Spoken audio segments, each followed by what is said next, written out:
Palestinian experience in terms of establishing a regional political order, of course, but the gap between the real issues on the ground and the desired political solution, there is a huge gap.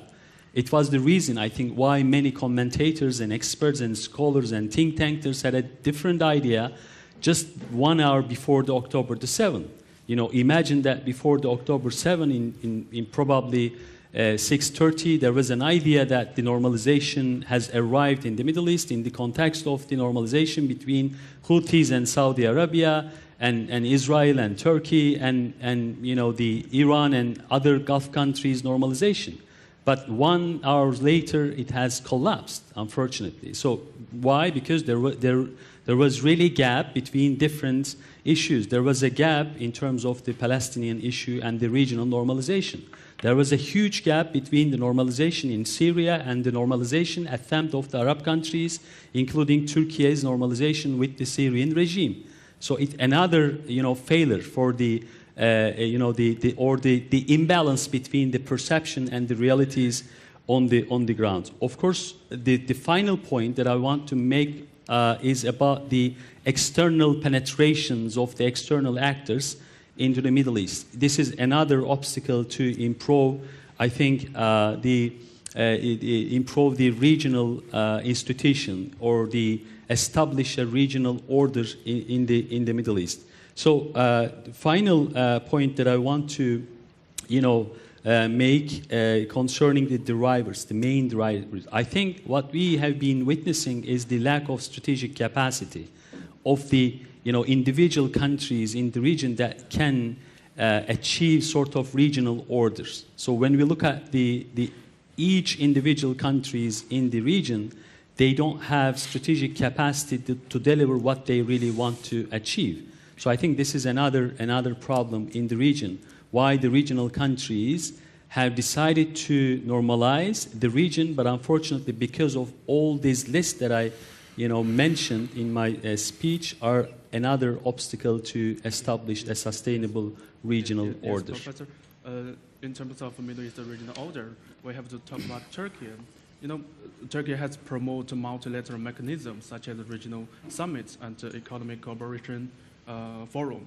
So in your analysis, do those initiatives present a coherent strategic vision, or are they, you know, reactive tools for managing immediate geopolitical, you know, risks? I think, yes, it's at the same time as a coherent strategic vision when we look at the Turkish foreign policy towards the region. I think there is sort of continuity, especially in the post-2002 strategic landscape and the changing dynamics of Turkish foreign policy. I see a strong strategic consistency in terms of how Turkey has been perceiving the strategic landscape in the region, but at the same time you have to accept that there is also a reactionary understanding within Turkish strategic community concerning the instabilities or the waves of insecurity in the region. So when we look at the last 2 decades, especially, of course, it was a dramatic change in Turkish foreign policy concerning the Middle East. Turkish strategic community and decision makers, I think, has constructed a new image about the Middle East, and they try to establish an economy-oriented, economy-first foreign policy until the Arab uprising. But after the Arab uprising, because of number of reasons, especially the decline of state sovereignty, the proliferation of non-state armed actors across the region, and the, you know, defunctioning of the borders, and of course the, you know, improving and the proliferation of different sub-national identity groups in different countries, from Libya to Yemen, from Maghreb to Mashrib. So therefore, Turkey, of course, had to change its orientation in terms of embracing security-oriented foreign policy to manage the geopolitical risk and to avoid the spillover effect of the crisis in the Middle East. But at the same time, it doesn't necessarily mean that Turkey's, you know, foreign policy is shifting from its original idea regarding establishing a sustainable regional order in the Middle East. You know, in 2002, after maybe Iraqi invasion, the main objective was to establish a sustainable regional order in the Middle East. And Turkey really wanted to integrate Middle East into the international system. So there were many rock countries according to international system, including Syria, Iran, and in Iraq. But Turkey's main objective was to integrate the Middle East as a geopolitical region to the international system.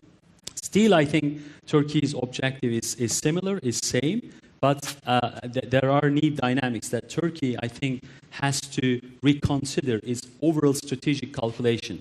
Maybe, we had sort of optimism after the fall of Assad regime in Syria regarding the consensus amongst the regional actors that the many regional countries should support the new Syria, should support the reconstruction process in Syria. But unfortunately, after the Israeli aggression and offensive against Iran, now I think every countries in the region have to recalculate their strategic objective. There is no balance of power in the region, because balance of power should rely really on the deterrence, but there is no deterrence of any other countries except Turkey, maybe except Egypt.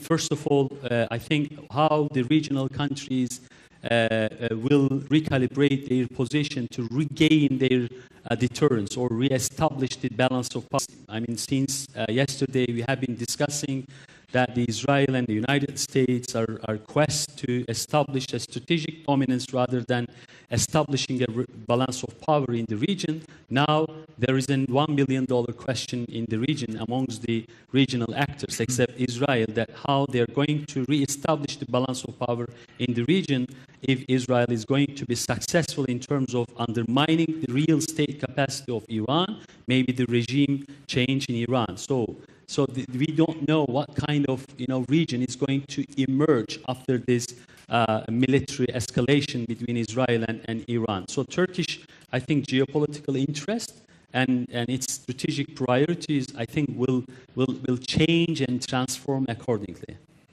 Okay, thank you, Professor, for that insightful analysis on the structural drivers of the regionalization and Turkey's strategic posture. You have highlighted the delicate balance between long-term vision and strategic maneuvering. This brings us to the dynamics within the Gulf. So, Professor Zubriri, your work often focuses on Gulf dynamics and the intersection between domestic reform and foreign policy. In light of recent regional normalizations such as Saudi-Iran rapprochement and Abraham Accords, are we seeing a new strategic culture emerging in the Middle East, or do those developments remain fragile, shaped by transactional interests than by long-term alignment? What do you think? Well, thank you so much. Thanks for the organizer. Assalamu alaikum jami'an. I think let's start with the moment. Where are we now so we can get to where we were? We are in a moment now where there is a war declared by a state on a state with a narrative that they have a nuclear weapon. No enough evidence. There is one statement from Atomic Energy, there is no collaboration. And a war now is going on, a destruction is going on in both sides, and instability is going on in the region. I call this a moment, the Israelization of the region. This is the moment where Netanyahu wants to make the region under the order of the Israelis, rather than the Americans. Abraham Accord, and before that, the peace process started in 1991, was an opportunity to Israel to be part of the region. They have two peace agreements with Egypt and Jordan. None of this had succeeded. An Egyptian, if he travels to Israel, he will be questioned from the security. 20,000 Jordanian travel to Israel, and most of them official. So where is the peace? Israel wants to lead, to control, and the others should say yes. What we are witnessing now is a reflection of a lack of leadership globally. The United States is no longer the United States. United States used to form coalitions over the phone. 1991, the United States formed a coalition over the phone. 34 countries went to wage war in Iraq. In 2001, another coalition over the phone, 74 countries under what's so-called war on terror. 2003, similar to 60 countries over the phone, they went war in Iraq. The United States has announced 2016 that they are leading the world from behind. So there is no leadership in the world today, neither in Europe, nor in the United States, nor in the region. There is very clear scene that who has the power, who has the weapon, can set the scene. That's what we have witnessed.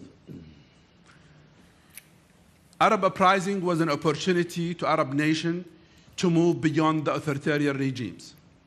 The United States, the Europeans, even Iran were against Arab uprising. They support Egypt to go to the military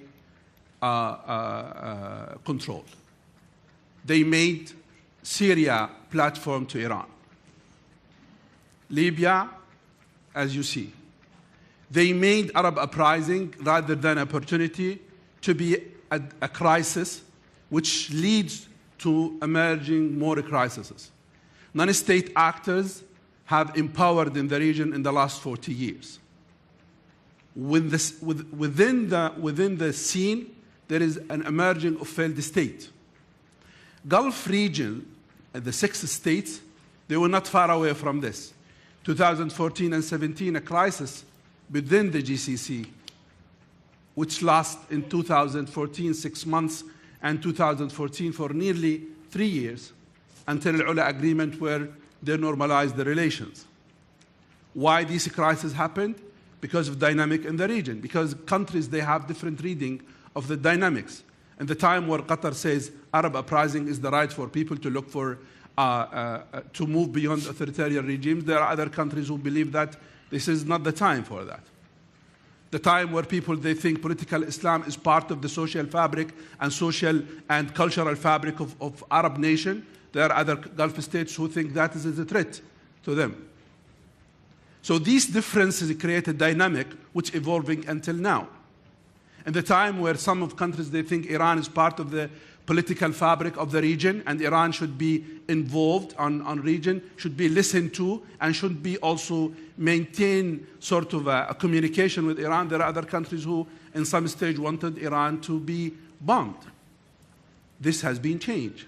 In the last 2 years, there were a shift, a normalization between Iran and most of the Arab Gulf states. Iran has been defeated on the 8th of December 2024. And those who knows history, what happened in December 2024 reminds me of Chaldiran battle where Ottomans defeated Safavids. True. History repeats itself. Which basically put Iran behind its border. For the first time since 1998, Iran is defending itself within its borders. Iran witnessed 2 what's so-called forced wars. One, Iraq, because Iranians believe that Iraq waged war on them. And this is the second war. Israelis basically declare war on them. And both wars, they are for the first time defending themselves within their borders. This is a dynamic will lead to serious changes on the region. Number one, in the time we see the weakness of the non-state actors, we are witnessing the increasing number of failed states. And that is the environment for terrorism and instability. In the time we are seeing a serious Israeli agenda to the region with no serious counter agenda, there will be a serious conflicts in the region. One of the outcomes is the the increasing number of authoritarian regimes. To tackle the Israelization of the region, those authoritarian governments, they will oppress their people who are against that. 2 years war on Gaza, Israelis wanted to finish it in 2 weeks. Now more than 2 years, killed more than 70,000 people, injured more than 120,000 people. The world watched all of this, and none of the European nation, none of the American officials came to say this war should stop. They still believe the victim is Israel. In the region, there is a weakness now, there is no doubt. Because there is a poverty, there is oppression. There is an image presented that what Israel is doing is accepted, it's because of Islamists, or because of this, or because of Iran. That's not true. The region, the people whether they are Arabs or non-Arabs, they reject oppression. Turkish, Iranians, all of them, they reject oppressions. And I think looking at all of this, we have to look at, one, what is the outcome of this current war? There is a serious declaration on what will happen if Tehran is being bombed. That reminds us of 1991 when Baghdad was bombed, where Saddam Hussein was forced to send his delegation to Safwan, which is south of Iraq, and meet and accepted the American conditions, where basically left Iraq 11 years under sanctions with no flight zone until the regime collapsed in 2003. We are heading toward that scenario? That will be a serious disaster to the region. If Iran becomes a failed state, there will be no security in any neighboring country. That's a fact. We have the experience with Afghanistan. With Afghanistan more stable now, there is less drugs coming to the world. So people should understand, who are in politics, in the other side, in the north of the world, that the world is changing, and they are themselves changing. They are not capable as they used to be. They are not capable to solve a problem like Ukraine. They need $9 billion to end the oppression of Russia on Ukraine. So in the region, we have to think now, relying on the others should be revised. The others has no time for us. The others, they are weak. They economically, politically, they lost their values. Democracy does not exist as you imagine. Anyone talks about human rights and colonization after was seeing in Gaza and say there is a freedom in the other north part of the world, does not know politics, does not know value. Professor? I'll finish. Okay. Professor, you mentioned middle powers in the Middle East. Sorry? You mentioned Iran, Saudi, Israel, but here's another question: how do you assess the role of small, actors like Qatar, UAE, and Oman for fostering, cooperative mechanism? Are those states merely mediators, or are they actively recalibrating regional geopolitics? The role of mediators become important when there is players who are advocative for that. Oman and Qatar, they contacted Iran in the last 48 hours, and they talked to the Iranians, are you willing to sit to the negotiate? They said, how do you want us to negotiate when we are under attacks every minute? Those who started the war should be, first of all, stop their war. So the mediators, even if they are willing, even if they want to make peace, where are the other parties? You need someone in Washington to say, look, what you have done is enough, let's talk. The narrative should be changed. And I have to make a great emphasis on narrative. The narrative in the media that Iran has a nuclear bomb. There is no small evidence of that. Remember, Iraq is being destroyed with this same narrative. And then after 3 years, they said, we lied. Can the world wait for another 3 years and say, sorry, we destroyed Iran and we were lying? The evidence was not enough. People, they don't want to learn from history. So the mediators, answering your question, they are doing something, but this kind of effort cannot succeed if there is no support from the others. There is Europeans, they try their best, I think last night, to communicate with the Iranian foreign minister. did not succeed because of security reasons. But the Americans, they don't listen to them. Trump basically believed and he grabbed the narrative of Netanyahu that there is a nuclear bomb there. And if he delays, they will bomb Israel tomorrow. I think we are moving toward a very critical situation. I'll finish with that. We are moving to a very critical situation. Countries like Turkey, countries like Islamic countries in Asia, they are far geographically, but they have to wake up to the fact that what's happening is including them. Pakistan, the project of Netanyahu is beyond Iran. And the Israelization of the region, it means basically people, they will not enjoy even their wealth they have. Their wealth will not be even controlled by themselves. Thank you so much. Thank you. Thank you, Professor Zuri. You have painted a complex picture of Gulf states and Middle East states.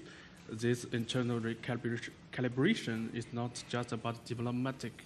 It's also tied to economic and technological ambitions. So this leads us to Dr. Taimur Koti. Yes. So, Dr. As a figure with deep experience in aerospace and the defense industries, I'd like to ask, how do indigenous technological initiatives contribute to the regional self-reliance and interstate cooperation in the Middle East? And do defense industry partnerships act as a unifier or divider in an already fragmented region? Okay. May I start with the anecdote? Okay. In the 91, I was a student in the University of Michigan. On the February, I entered the lab. I went to the early morning to the lab. We're doing the mechanical testing. My PhD is from there. When I entered the corridors, I see the posters. Saddam slaughtering the women in the Kuwait. And the noontime or evenings, there was the Gulf War. And we watch everything on the TVs, and the high-techs, the low visible aircraft, and the pointed laser-guided missile and so on. That time, that was something, actually. And, talking as an engineer, and the Iraq failed very quickly, if I'm not making a mistake. When we're expecting, as a engineer, maybe he can sustain some. But today, everything changed. Unfortunately, I believe this way, hopefully I am not correct, we enter a war, we will continue 100 years. Iran, I know a little bit, as a Turkish Airlines CEO, I visit them several times, we do business together. And also the Turkish Aerospace as a defense company. So I know them a little bit as my own business. Mm-hmm. And the Israel, I believe they have no chance he can start land operation in Iran. Anybody in room believe that the Israel could start land operation in Iran? If it's no, this war will continue 100 years, believe me. Because with the attack of Israel, and Iranians lose some important people. It's pain. It's pain to the youngs. It's pain to the kids, Never Iranians forget what happened about 5-6 days back. And if the country is the fighting through the air, this is my expert on it.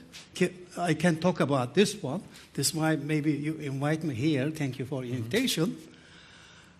And air to air, the war, today, Iran or other countries could easily reach the speed of sound maybe 6, 7, 20 times. It's about 20 kilometers per hour with the ramjet technologies, which so many countries have these technologies. I'm not going to detail. When they have it, they prove it. If your missile is flying about 20 kilometers per hour, nobody could stop it. Today, existing technology, radar technology, I'm expert. No way you can stop it. I'm trying to make, like the country like Iran, how many could produce? Limitless. I know how much difficult it is, how expensive it is, you know. I used to work on the defense on the past. So, and through this way, I don't know, it looks totally crazy to me. Why Israel attacking Iran this way? Doesn't make zero sense in the mind. Because you cannot win. They keep continue. Because building this kind of missile is not difficult. I don't think they have shortage in the material, in a shortage in the electronics. I don't think so. I don't have detail. I don't know the Iranian defense industry. I know Turkey. But it doesn't look difficult. So, if you go to the back on the Falkland War between the UK and the Argentine, if you go to the war and the Iraqi issues on the 91, if you go to the war, Ukraine-Russia issues, what we're seeing is actually, with the new emerging technologies, countries could defend themselves very easily. And this is what Iran will do. Size matter, you know. Counter size matter here. I don't think Israel will sustain what they are doing. I don't think this pain will go away from the Iran. I believe hopefully, but this is what I'm thinking, you know. I could be wrong. And coming back again, what happened in the 5-6 days back, unfortunately triggered big war. Yes. Hopefully no other nation will be a part of it. And it will be between two. Hopefully they will end. Killing the people is not a nice thing, you know. And hopefully they will pull out. They say, sorry, we do something. Israel says, sorry, I do something wrong. And they will do it again. I know Middle East from the University of Michigan. I was a student there from 2085 to 91. And there was a scholar, I don't know, you know them, Ali Marzuri, Professor Ali Marzuri. He was very famous. He passed away. And he's Kenyan origin, a big guy. And has the books of African and so many things, and Middle East expert. I listened to them because it was the same school. Later on, he moved State University, New York and Binghamton. So they are my son is studying, so I know from there. And if you please go to the internet, listen to their speeches, you know. They're talking about Israel, what is about this one. It's better to listen from them. But what happened a couple days back is awful. I pray to God, Allah, that will be solved, you know, peacefully. But believe me, this is not 91. This is 2025.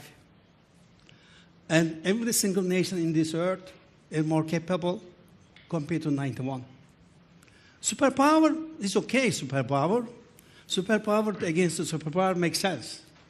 But superpower against the small, Iran is not a small country. Huh? And this is a different story. And hopefully this will stop. But my understanding is if the Israel continue this way, this will last 100 years and cause big life on both sides. Hopefully this not become the worldwide war. Sorry. That's what I'm thinking. But another question is about what's the role of Turkey in the technology rivalry, especially, you know, drone, production, jet production, etc.? Yeah, I can talk about the Turkish technical capabilities, but Turkish, the foreign affairs involved here, I cannot make comment on it because I'm not there. And the Kaan, my previous company, is a fifth generation fighter. My president said a couple of days back, we signed Turkey, signed a contract with Indonesia, about 15 billion US. As a fifth generation fighter, And the actual project start 2017, signature 2016. I was on the company that time. And the first flight complete about 2 years back, and delivery is the 2028. It's fifth generation fighter. I mean, anybody maybe know the Chinese G20, the Russian Su-65 Pakva, and American F-22 or F-35 is better than F-35, and Turkish Kaan. And it's about 5 years. It's possible. What changed is not 91. Today, even with the artificial intelligence, things became like a joke, sorry. I asked the artificial intelligence in the internet, could you make the resume for me? He making better than I can do it. Sorry, I'm not good. Thank you, Dr. Sorry. For providing a fascinating perspective on how technology and industry can be both a bridge and a battleground. This raises fundamental questions about how cooperation works on the ground, especially in political complex areas. So, Professor Ihsan, Iraq, and especially the Kurdish region, has long occupied a complex place within the regional power balance. In your view, how do sub-state entities such as KRG contribute or complicate the emergence of cooperative frameworks in the region? Thank you. Thank you for the university, and thank you for Professor Salju for inviting us. And I'm so glad to participate in such a hot panel. I've heard a lot of things, and I have different point of view, by the way, but I'm going to make it by the end. Iraq is not in a position to make any decision regarding this war or what's going on in the region, unfortunately. Seriously, because I hope that, because originally I'm Iraqi, and Iraqi Kurds, and I hope we will be in better position because of the complicated of mistakes, not after 2003, even before 2003. Professor, he said that in 1991, at his university, Michigan University, they were putting Saddam Hussein slaughtering people in Kuwait. Yes, he was doing that. American, they use that concept that he's holding a weapon of mass destruction. They didn't find it because he hid it, but he had the mentality of mass destruction. The same concept today, as the professor said, it exists regard in Israelis' mentality.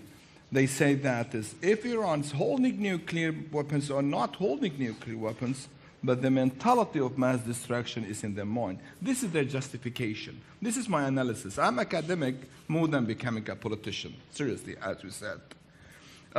Iraq is not in that position, but I think Iraq's will obliged by the end, by the Iranian pressure to use their proxies. Because 2 days ago, rockets has been launched in Israel from Iraqi land. I think it's not going to be accepted this way by Israelis. As a doctor mentioned that is from the airspace, there is no balance of power because Iraq space is open to everybody. Who is controlling it? American. If they say yes, go a green light, go ahead. There will be no stop line for Israelis to use that one. We mentioned a lot of things today in this panel. To Professor Murad, Professor, the idea of regionalization in this area, and not just in the area, even in Europe is felt. Yeah. Seriously. I was teaching in Costa Rica at University for Peace. I was imagining that Mexico is controlling all Central America. It was not true. I find out now that the differences between Costa Rica and Mexico and Panama is much, much bigger than difference between Panama and United States. And the reason is lack of leadership, and I find out there is all these regions, all these states, when they are talking about cooperation or regional cooperation, they never think about win-win game. Turkey, they wants to establish an organization area to control others. This is what exists in the others' minds. In GCC, Saudi Arabia, they were thinking of GCC. Now they find out the biggest competition, it was between Saudi Arabia and Qatar. Emirates today will say, why you became my leaders? Why you are going to be the only regional superpower? The same things exist in ASEAN as well. This is why the idea of regionalization, it totally becomes, it has different interpretation. Why? For me personally, after Corona, it was the biggest shift in the strategic mentality of all state or strategists. People started to think, okay, I'm the threat, I will be back to my national identity. And some areas, merely because the title of your panel is Fragmentation, I think we are living in the most fragmented area in the world, mainly Middle East. We are fragmented nationally inside our states. We are fragmented within our own religion. Look at the difference between Sunnis and Shias. I was never ever aware that it reached to such level.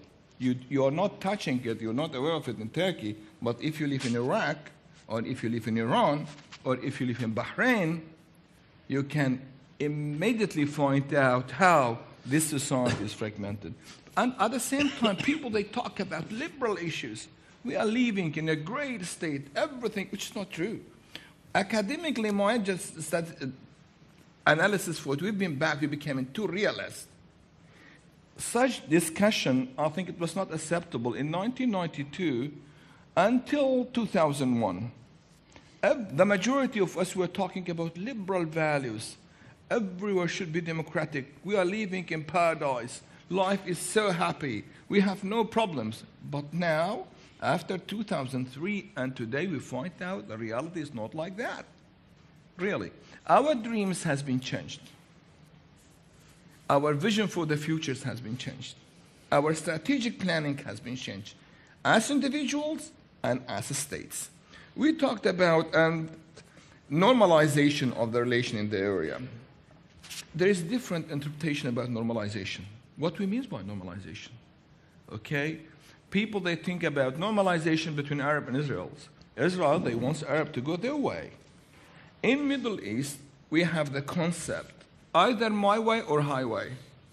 We are using American typical concept. Either you're going to, even in the difference between religions, by the way, either you're going to live the way I like it, or go away your way. We are Muslim, we want other religions to live the way we want. I am Sunni, I want Shias to live my way. Shias wants to live other. Kurds, they want Arabs to live their ways. Turks, they want Kurds to live their ways. This is totally, we don't accept each other as we are. This is why we have totally different interpretation about normalization. We have to accept what normalization means. Normalization means each one of us should live normally, should live as a partner, should live as a share for the future. We have a lot of things to be together. And Doctor mentioned about Iran's, this is the first time Iran's touching, the war is in Iranian land. About this conflict, I was reading history a lot, really. Whenever war started to enter Iranians' land, their approach for the future started to change. I can give you a couple of examples of that. Professor, we know that you have been involved both, academic and the political process experience. Based on that double perspective, what mechanism would be required to move from, ad hoc coordination to institutionalized regional cooperation in the Middle East? That's a big problem. When you are academic, you become back to politics. Unfortunately, our politics coming back to academia, which is much, much harder. Because politicians, they have, mindset up is totally different. I find out really is different. It's not easy to make institutions to build in that mentality. I will come back to you. I find out when the great Alexander, he started to engage himself in a war with Persian Empire. They reached Erbil, the capital of Kurdistan region today. Persian at that time, they have 12,000 fighters. Great Alexander, he had 2,000 fighters, but they were well trained, well operated, with techniques, with technology at that time. They managed to kill Quraysh, the empire. What Iranian did at that time, they told them stop. Their nobles came back to Erbil, told him that we accept your role, we are going to be part of your empire, but please never invade our land. And the daughter of great Cornish should be your wife, as a sign for peace and stability.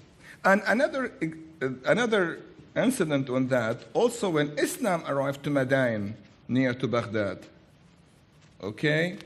When they find out they are going to lose the war, okay? No Shirwan, he said, the noble killed, the Iranian noble, they sent the noble people, the high-class people, please, we can be part of Islamic world, and this is the daughter of our great leader, should be your wife. They married their great daughter to Hussein bin Imam Ali, alayhi salatu wasalam. Then Shi'ism started in Iran. I think this time, if the war, Professor, the war today is not to occupy lands.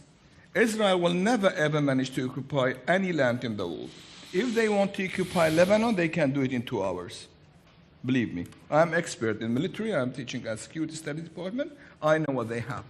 But they will never ever manage to control or to maintain security of that part for 1 day. Never. Their military doctrine is deterrent. They want to make you weak, that I can be safe, and I know how to implement my project. I agree with the professor here. The balance of power is going to be changed totally after this war. Nothing will remain after this, be sure. And no one is going to be safe. If Iran win the war, it will be disaster. We are going to lose the communicate. And if Israel win the war, also it's going to be disaster. They are going to implement their vision, and they're implementing. No one will be safe. But based on my experience, no.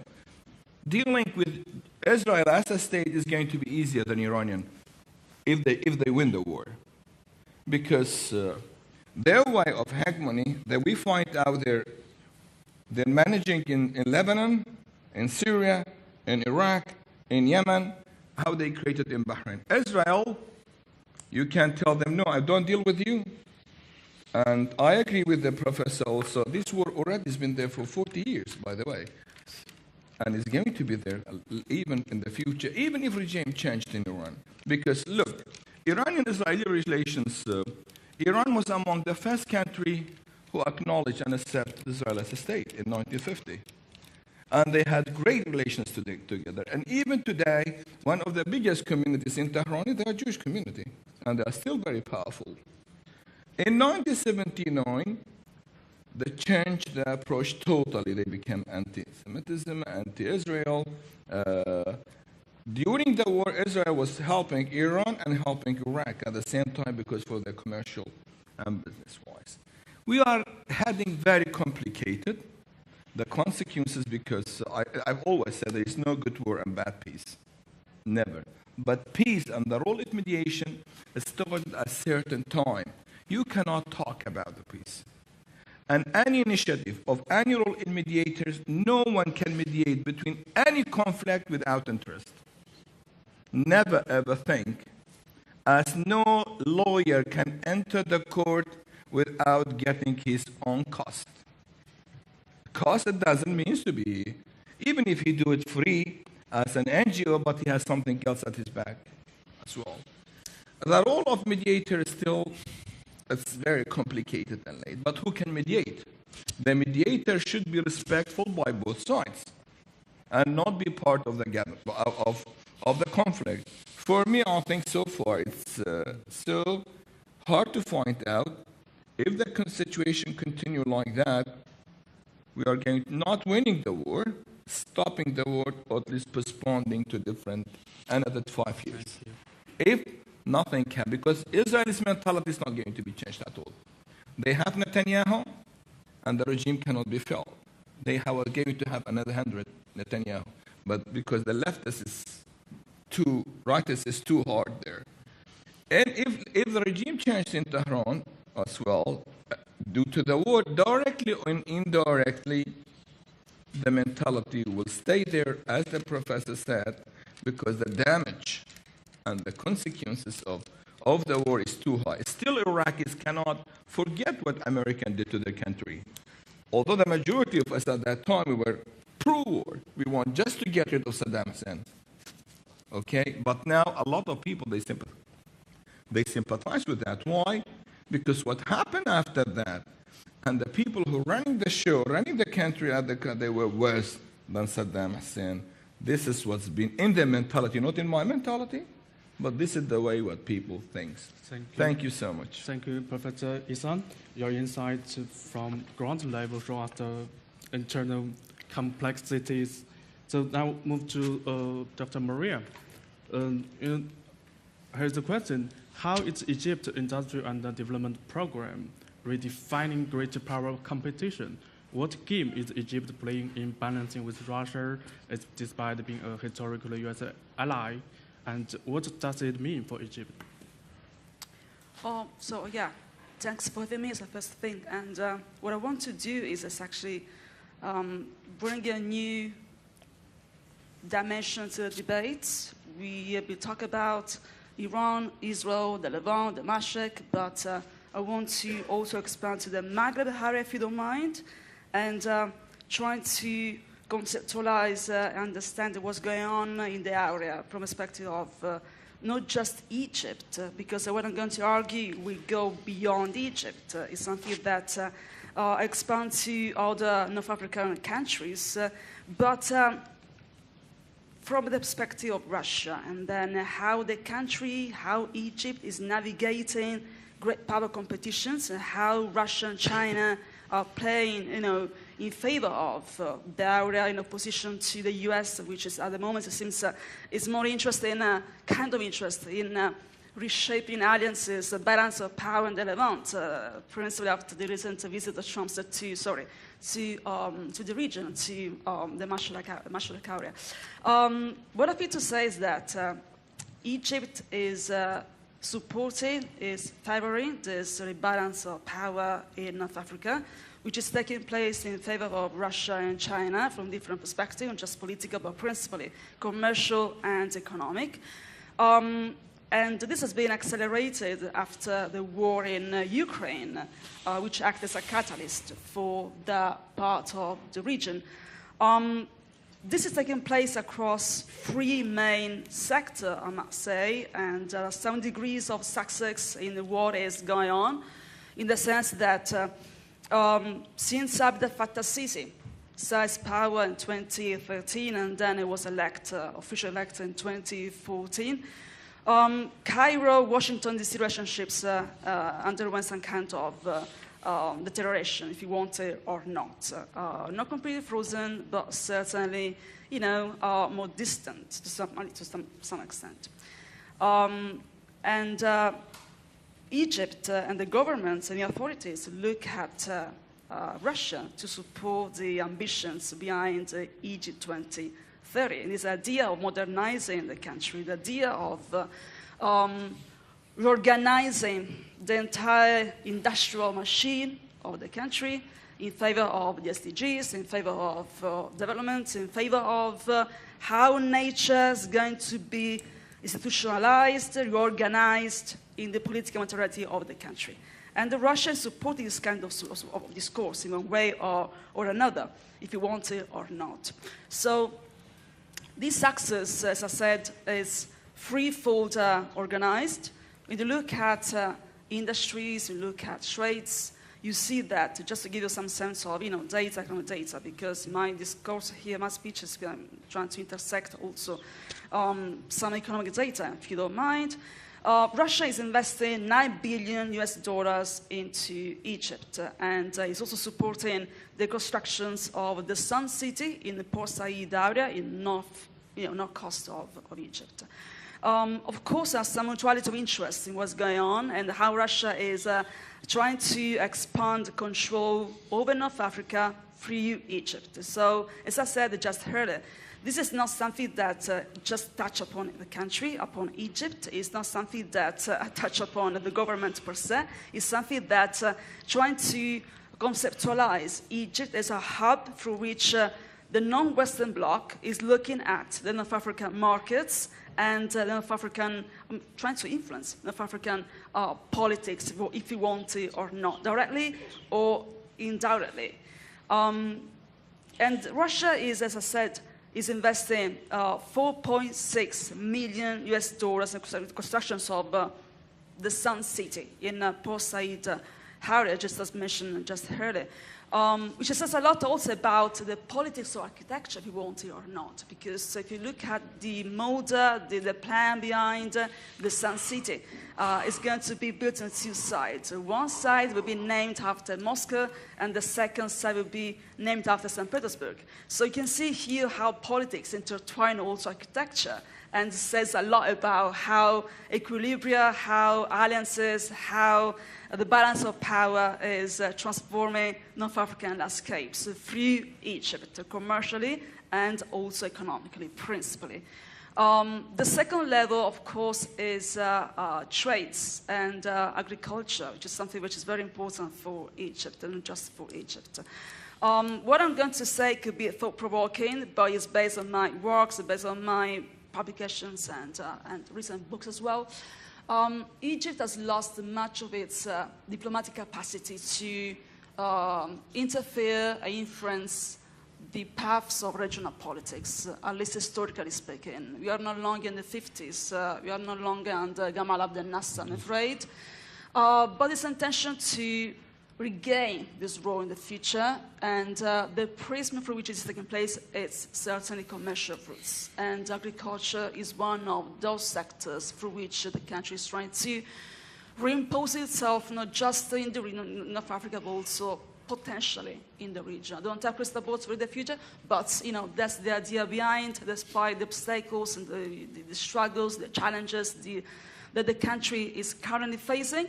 And going back to agriculture, Russia is supporting the enhancement of the fertilizer sector.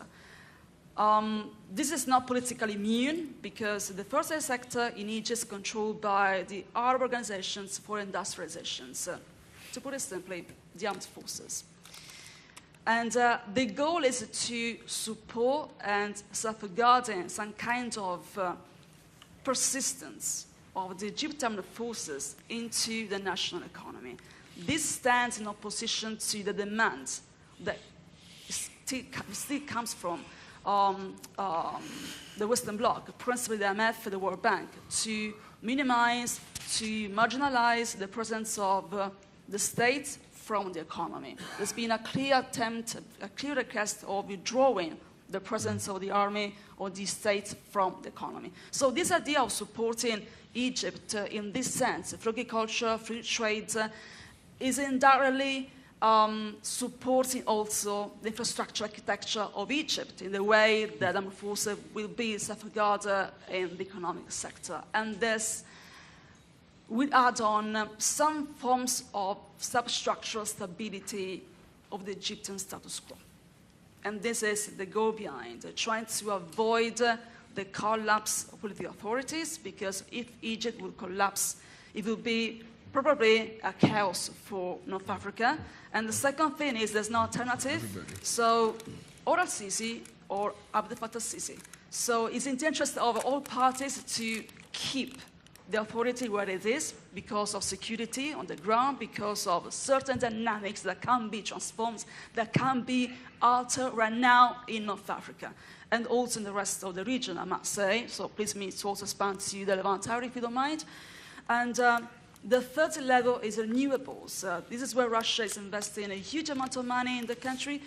Renewable intersect also the Agenda 2030, intersect the SDGs frameworks, and Russia is supporting the construction of the Daba nuclear power plants in Port Said area. So you can see this broad ambition to turn Suez Canal economic zone into Russian economic hub through usufruct contract.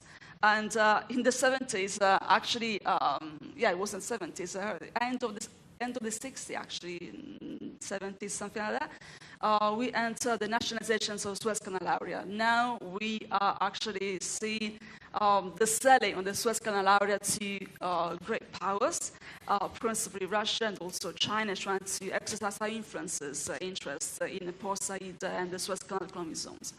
Of course, there are discourse of stability that it's really intertwined with the economic dimensions here, the trade and business dimensions here I just mentioned.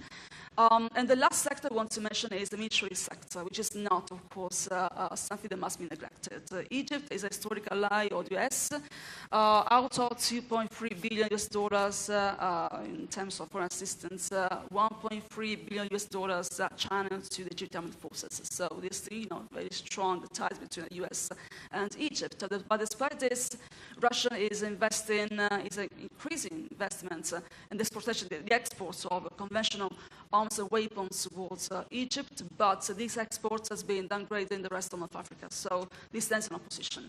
So you can see here there's a kind of competition that is happening within Egypt, and it's a tricky game, a tricky position for the country, at least for perspective of Egypt, because on the one hand we have a country still oriented toward the US when it comes to militarism. On the other hand, we have a country that is trying to open up to Russia and China, and through this open up, Russia and China, I suspect that will control the North African markets, and then we open up to the Mediterranean area as well. All this is not politically risky, and there's a political meaning for this.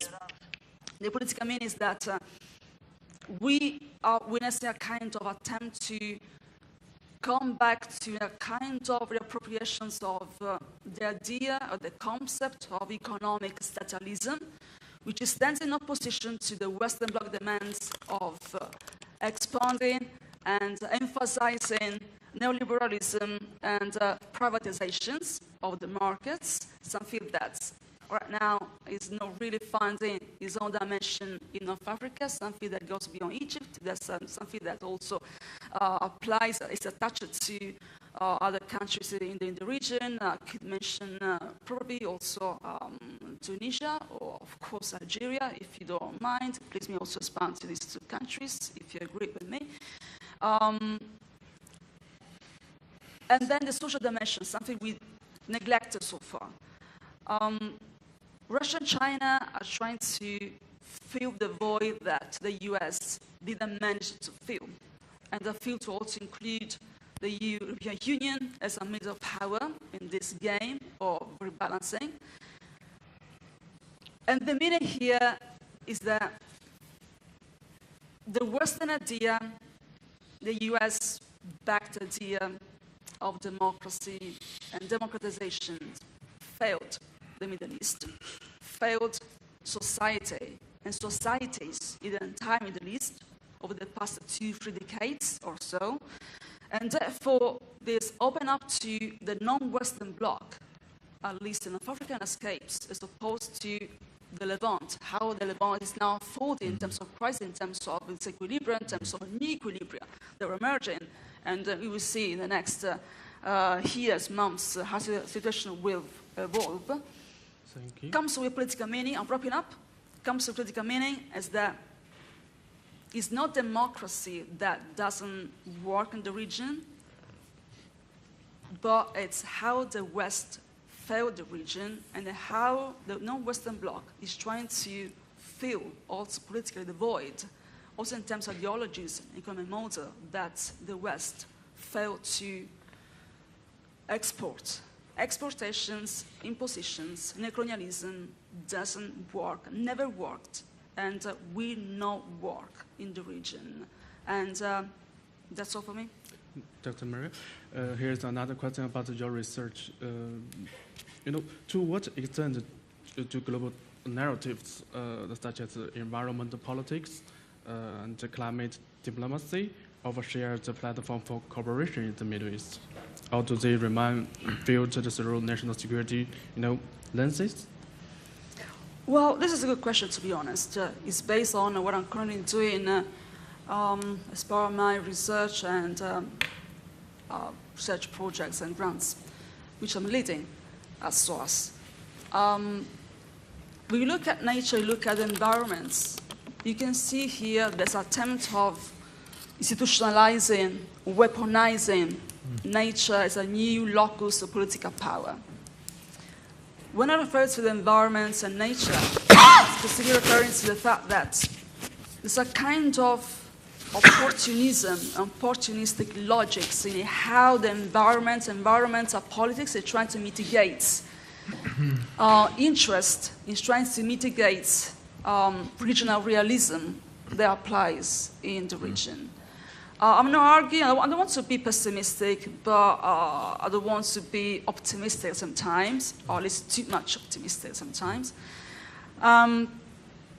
Nature and environment, I'm trying to foster some forms of intra-country and regional dynamics of cooperations. If you look at GCC countries, how they're trying to explore the model of environmentalism in North Africa, other countries. In the region, it could be okay, but at the same time, there's some sort of attempt of securitizing, not as much the idea of the nations, that is something that has collapsed in the area.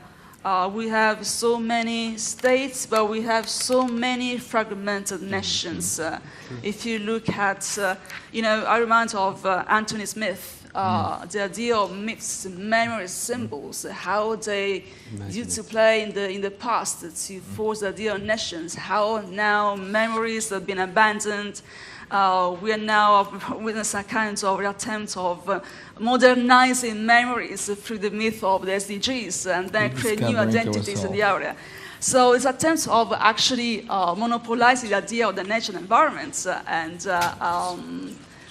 national security is no longer there because, as I said, we have fragmented nations. But an attempt of securitizing through nature, through the environment, through the interest that nature brings with it, the infrastructures, the political infrastructures of states.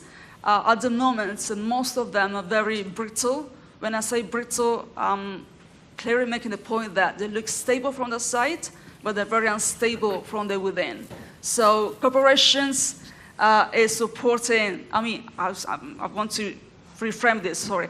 Nature is supporting some opportunistic logics in the region.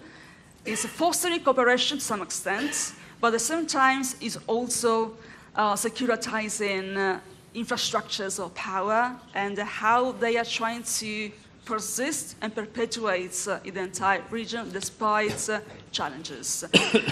This doesn't come in support of society, and ecology should be prioritized. And also, if you look at ecocides, conflict in the ecocides in the region is also perpetrated by Israel. Let me be straight on this.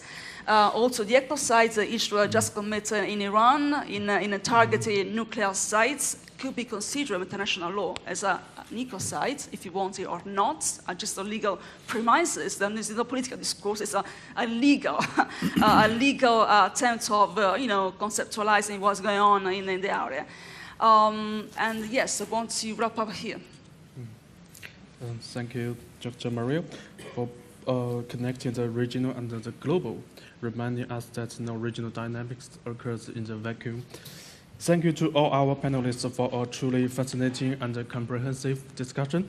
Now we would like to open the floor to our audience. Any questions, comments, supplements, exchanges?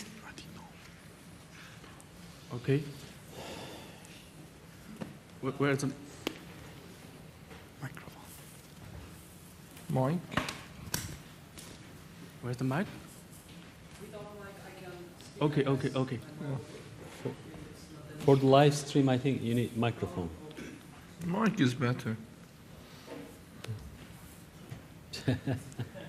It's not. I think it's a TV microphone. It doesn't work.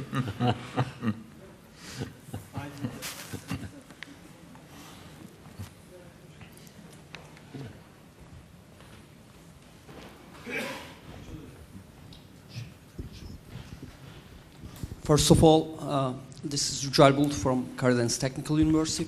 First of all, thank you very much for your all words, all things. My question is that, considering the not de-escalating issues between Iran and Israel, what will be the further issues for within the Iran, especially when it's come to the possibilities of insurgencies, if there is any? What will be the consequences for Turkey? Because we have seen in Syria that for the regional balance, Turkey is like a protector for many reasons, maybe. But what will be the Iran's position to stop those kind of insurgencies, if any happens? And what will be the Turkey's position? And my question is to whoever want to answer that question. About Turkey, I mean, Kemal Bey, No, I'm not expert on these Okay. issues. Yes. I mean, you mean the insurgency, you mean the PJAK or kind of terrorist organization within Iran? Or? No, not really. If they get against the regime, if the people, because Israel is trying to do that, they try to initiate an issue for that. But if it's happened within the people, and if they get afraid, the people get afraid, and they flee from Iran and come to Turkey.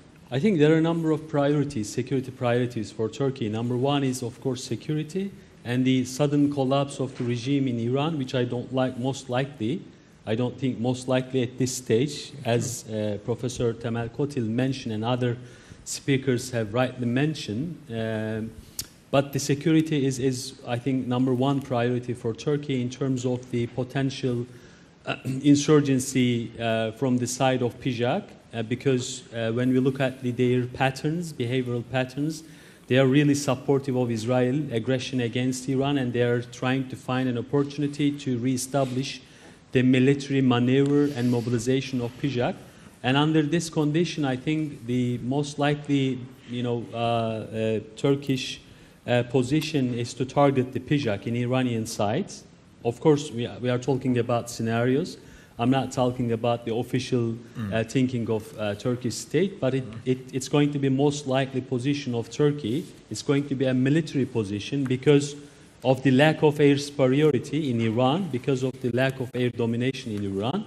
It will be easy for Turkey to maneuver against the PJAK. And the second one, in terms of the security priority, of course, might emanate from the potential mass human mobilization towards Turkey, especially from the north and western Iran towards Turkey.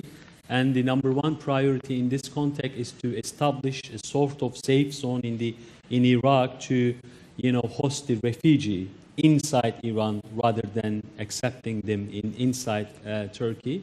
And of course, there might be sort of strategic ramifications of potential regime collapse in Iran, which Turkey, of course, will not be happy about to see this.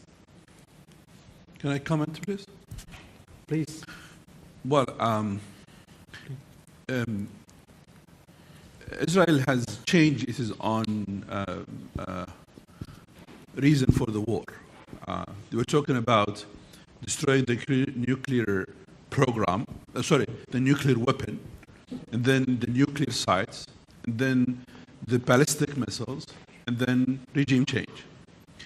Regime change, one of the major components, is basically creating a wider gap between people and the government. In 2004, when the United States invaded Iraq, CIA sent few groups of their own people to Baluchistan, to Kurdistan, to Ahwaz, assuming that this will help them to complete their mission after Iraq and then basically ending the regime in Iran. And at that time, if you go back to the newspapers, there were hundreds of articles saying, who's next, Iraq or Syria?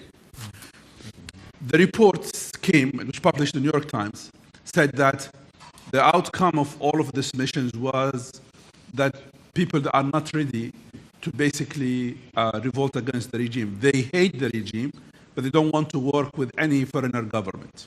Why I'm saying this? Because if you apply this on Iraq's situation, when Saddam Hussein was defeated in 1991, the United States does not have, at that time, alternative. So what they did, they left the government weak, fragile, non-fly zone, sanctions, and worked 11 years to create the alternative. And they failed. And the alternative, we saw it. So that was the strategy. That's the strategy I see they are following it. I think they may not be able to push people to, or find the bulk of people who can revolt against the regime, but they may work on that for the future. Thank you. I can add something else, just for your information, really. It's based on my analysis so far. Regime change is not one option. It's not among the options so far, because after the failure of 2003 in Iraq, Americans are going to be very reluctant to do any regime change, because always it failed. They didn't get any benefit of regime change because they were thinking, okay, based on my experience, the American, they lost the war and they won the battle in Iraq. But the loss has been lost. The war has been lost by them. But there are Iranians in Iran, by the way, not like Iraq. You have Kurds in Iraq, Turkmens in Iraq, Shias in Iraq, Sunnis in Iraq. The less minority in Iraq are Iraqis. In Iran, this concept is not true. Even the Kurds in Iran, they say that I'm Iranian Kurd.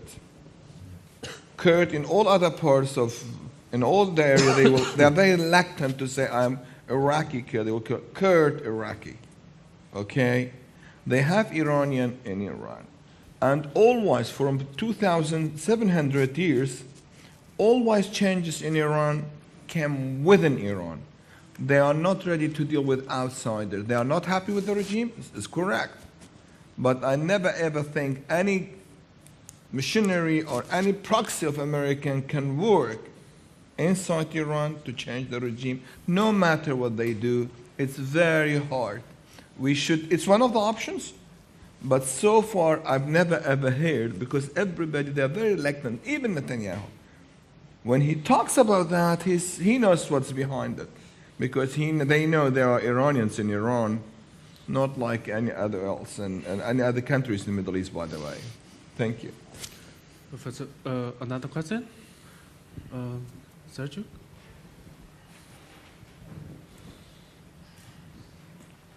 The last question, please. No. Last question. We have flights this afternoon. No one.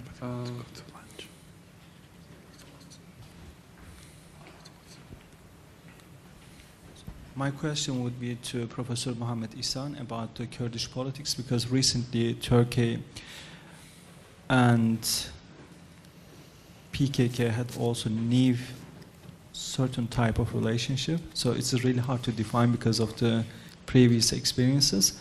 And also there are different groups within the PKK as well. So here in Turkey, it looks like disarmament process is going well. But at the same time, there are also certain powers in Syria, the Kurdish side, who has a good relation with Israel and the United States. And how do you read that process? Would this process be more prosperous, peaceful for the Kurdish people all over the Middle East, Iraq, Turkey, Syria, or what would be? I've been following that issue a lot, and in Washington I've been asked always about this case. A lot of times, million times, I think.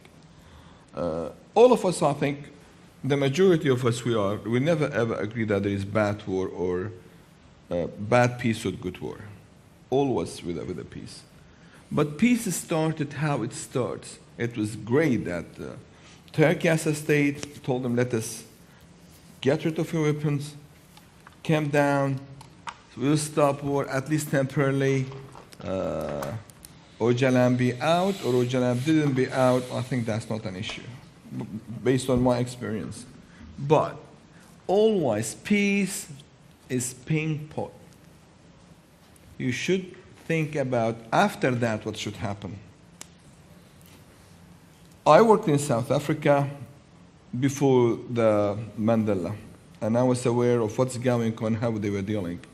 In 1991, if we were asking any guy, Mandela will be out of the jail, I think no one can believe that one. I am older than all of you, I think. My shape is okay, but I think I'm older in age. I've been there.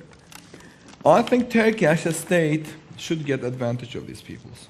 They are headache for Iraq, headache for Kurds, headache for Iran, headache for American, headache for everybody, seriously. But it's be too hard what you should do after that.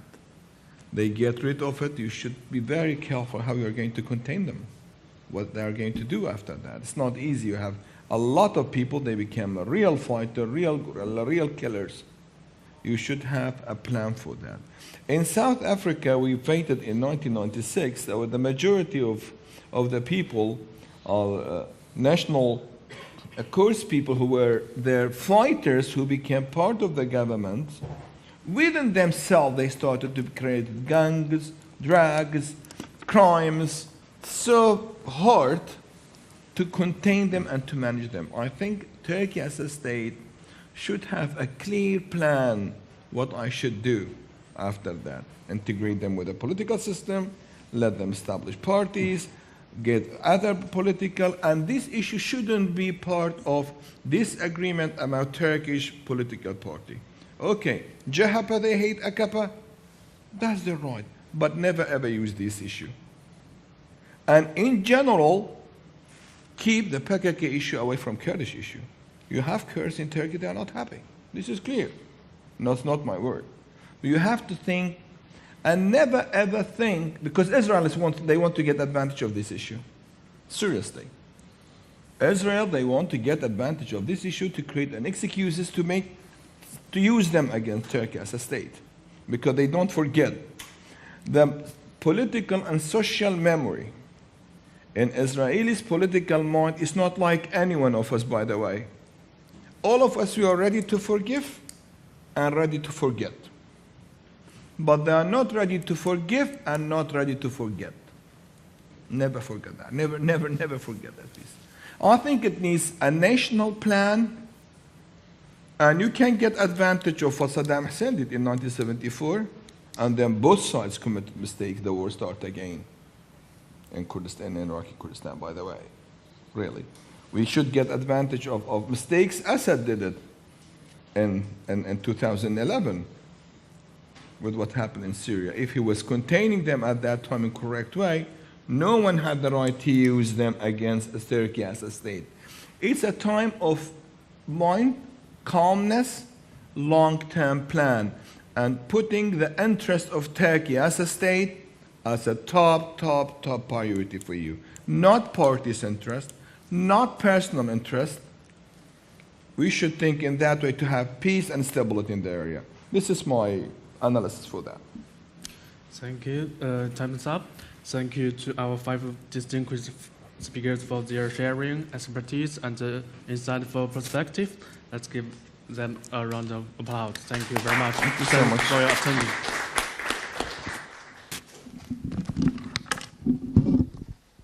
By the way, we have a lunch at Kennedy Lodge. You are more than welcome.